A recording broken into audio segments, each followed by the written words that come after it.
আজকে তৈরি করে দেখাবো ঈদ স্পেশাল লাচ্চা সেমাই। আর এই লাচ্চা সেমাইটা কিন্তু ঘরোয়া স্টাইলে আমরা করে থাকি সব সময়।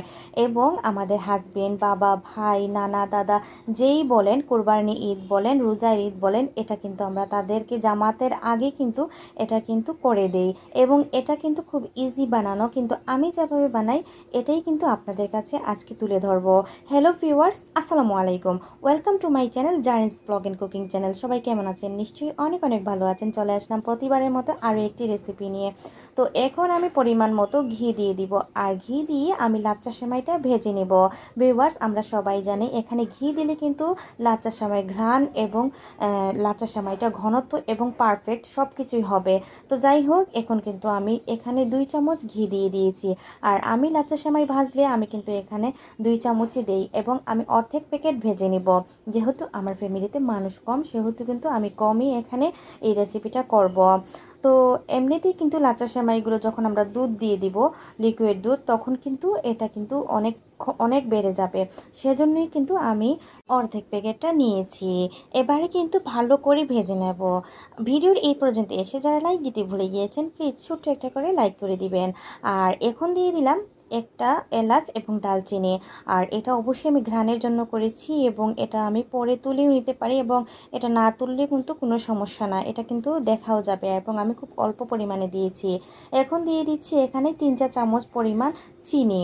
তো ভিউয়ার্স, মিষ্টিটা আপনাদের পরিমাণ মতোই দিবেন, কারণ চিনি কেউ কম খায় এবং কেউ বেশি খায়। তো আমরা কিন্তু চিনিটা একটু কম খাই এখানে। আর যেহেতু এখানে দুধ দেওয়া হবে, সেহেতু কিন্তু মিষ্টিটা আর একটু বেড়ে যাবে। তো এই তো এখন কিন্তু গুঁড়া দুধটা দিয়ে দিব। আর এখানে গুঁড়া দুধ আমি 4 চামচ নিয়েছি। আর অবশ্যই এই কাজটা আমি করি, তার কারণ হচ্ছে লাচ্চা সেমাইটা দারুণ একটা ফ্লেভার, দারুণ একটা মজাদার একটা খাবার লাগার জন্যই কিন্তু আমি এখানে চায়ের দুধটা ইউজ করি। তো এই তো আমি কিন্তু দুধের সাথেই চিনিটা এবং লাচ্চা সেমাই সব কিছু মিক্সড করে এভাবে কিন্তু ভেজে নেব আরও 5 মিনিটের মতো। আর যখন এটা একটু লালটি হয়ে আসবে, তখনই লিকুইড দুধ দিয়ে দিচ্ছি।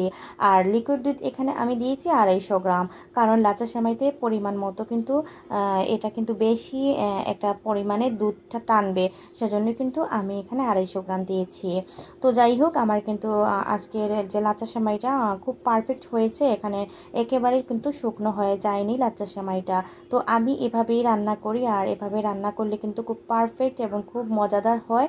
তো এই তো আমার রান্নাটা পুরোপুরি কমপ্লিট হয়ে গেছে। এবং আমি কিন্তু পরিবেশন করে নিচ্ছি। আর পরিবেশন করেই কিন্তু আমি আমার হাজব্যান্ড এবং বাচ্চাদের নিয়ে খেয়ে নিব। ভিউয়ার্স, আমার আজকের রেসিপিটা যদি আপনাদের ভালো লেগে থাকে, অবশ্যই লাইক, কমেন্ট, শেয়ার এবং সাবস্ক্রাইব করে আপনারা আমার পাশে থেকে যেতে পারেন। আর বেশি ভালো লেগে থাকলে আপনাদের ফ্যামিলি এবং বন্ধুবান্ধবদের শেয়ার করে দিবেন। আর আমার রেসিপিগুলো আমি খুব শর্টকাট করি, আপনাদের মাঝে দিয়ে শেয়ার করি। এখানে দিয়ে দিয়েছি উপরে কিছুটা কিশমিশ, এবং দিয়ে দিব কিছুটা বাদাম কেটে। তো আমি এখানে পোস্ত বাদাম এবং কাজু বাদামটা ইউজ করেছি। তো যাই হোক, এভাবেই কিন্তু আমি সাজিয়ে সাজিয়ে দিয়ে দিচ্ছি। আর আপনারা চাইলে এখানে ইয়েটা দিতে পারেন, চেরি দিতে পারেন। তো আমার কাছে চেরিটা ছিল, বাট আমি দেই নাই। তো আমি এগুলো দিয়েই পরিবেশন করেই নিয়েই খেয়ে নিয়েছি। তো ভিউয়ার্স, আজকের মতো এই পর্যন্ত। নতুন ভিডিও নিয়ে অবশ্যই হাজির হবো। সে অবধি সবাই ভালো থাকবেন, সুস্থ থাকবেন। থ্যাংকস ফর ওয়াচিং অ্যান্ড আসসালামু আলাইকুম।